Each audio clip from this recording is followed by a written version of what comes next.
Morning, welcome back to new blog. કેમ છો બધા? જય શ્રી કૃષ્ણ, સુપ્રભાત, રાધે રાધે. વાગે છે અત્યારે 11:15 ને જે છે એની નાની નાની રોટલી એક મેં એને મોટી આપી. મેં કીધું એક રોટલી મોટી ખા. કેરી આમાં છે, ભાત એનો થાય છે સ્કૂલનો ટાઈમ. આમાં છે છાશ, બસ. અને કોબી બટાટા. જે રીસાબેનને બોલાવું છું નીચે, એટલે એ જમવા બેસે. એ ઉપર ફ્રેશ થવા ઓચિંતાની વેગી જમતા જમતા.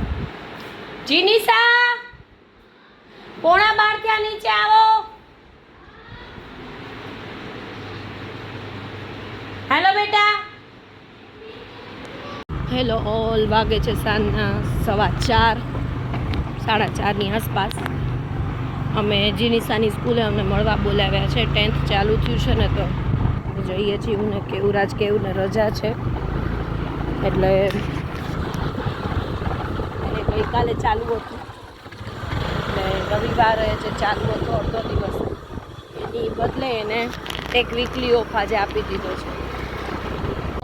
જીનોડી આવી ગઈ છે. અમે લોકો વાલી મીટિંગમાં જવાનું હતું, જે પ્રમાણે આપણે આગળ વાત કરી. અહીંયાથી વાલી મીટિંગમાંથી પછી એક જગ્યાએ ખબર કાઢવા ગયા હતા.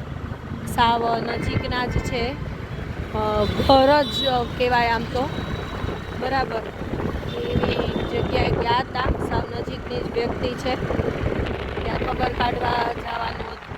પછી ત્યાંથી જીનિસાને તેડવા ગયા. અને જીનુડી થાકી ગઈ છે ટ્રિપલમાં બેસીને, એટલે એ સામે નથી જોતી, એ અકળાઈ ગઈ છે.